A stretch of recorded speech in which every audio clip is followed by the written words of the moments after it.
अस्सलाम वालेकुम दोस्तों, आप सब दोस्तों को इस नए सेशन में खुशामदीद कहता हूँ। आज का जो टॉपिक है हम डिस्कस करेंगे हिबा को मंसूख कैसे किया जाता है या रिवोकेशन ऑफ गिफ्ट कैसे होता है, कौन से लीगल प्रोसीजर से गुजरना पड़ता है, कौन कौन सी वो रिक्वायरमेंट्स है जिसको हम पूरा करके उस हिबा को जो प्रॉपर्टी या कोई भी चीज़ गिफ्ट में किसी को दी गई हो उसको मंसूख कर सकते हैं। देखिए, जुबानी हिबा से ज्यादा जो वैल्यूएबल है वो है रिटन हिबा, रिटन डीड।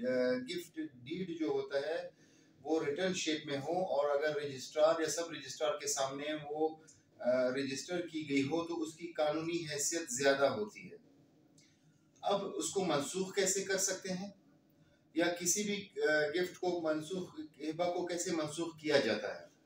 देखें, अगर आपने कोई प्रॉपर्टी हिबा की हो किसी के फेवर में, तो अगर उस प्रॉपर्टी को आपने फिजिकली उसको हैंड ओवर ना की हो तब आप तो उसको मंसूख एज इट इज कर सकते हैं एक रिटन डीड लिखकर कि इस डीड की बुनियाद पे मैंने जो गिफ्ट की थी वो मैं आपको नहीं देता, उसको मंसूख करता हूँ, क्योंकि आपके पास उसको कब्जा भी ट्रांसफर नहीं हुआ होता।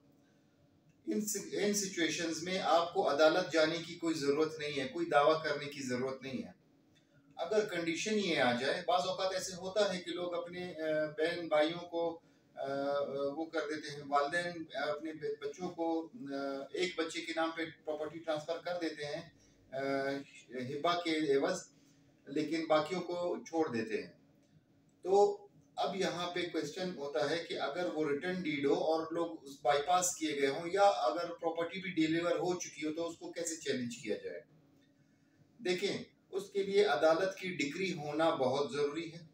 सबसे पहले आप अदालत में cancellation of deed, gift deed की एक सूट फाइल करेंगे। उसमें 2 गवाहों का होना बहुत ज़रूरी है और जिस डॉक्यूमेंट को आप चैलेंज कर रहे हैं उस डॉक्यूमेंट को आप लगाएंगे।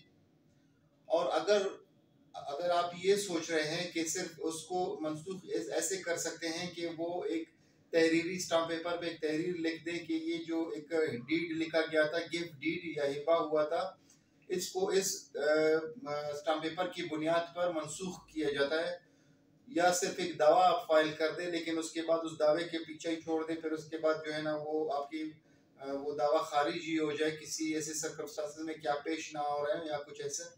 तो उसके लिए ये चीज़ें ज़रूरी नहीं होती है। उसके लिए ज़रूरी ये है कि आप प्रॉपर दावा फाइल करेंगे और वो दावा कंप्लीट चलेगा, उस पर एविडेंसेस आएंगे और उन एविडेंसेस की बुनियाद पर कोर्ट डिक्री पास करेगी, फैसला सुनाएगी।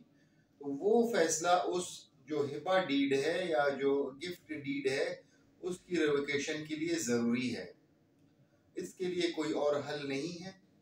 तो आज का जो टॉपिक था वो रिवोकेशन ऑफ डीड था, यानी कि किसी भी हिबा को चैलेंज करने के लिए आपको अदालत जाना ज़रूरी है और अदालत का डिक्री होना आपके पास ज़रूरी है। आपके पास जब अदालत की डिक्री होगी तो अगर वो जो गिफ्ट डीड है वो रजिस्ट्रार ऑफिस में रजिस्टर भी हुआ हो तो वो रिवोक हो सकता है। तो इस हवाले से अगर किसी को कोई सवाल पूछना हो तो वो कमेंट सेक्शन में सवाल पूछ सकता है और आइंदा नेक्स्ट टॉपिक में हम इंशाल्लाह आपसे मिलेंगे। तो आज के लिए इतना ही। Thank you very much.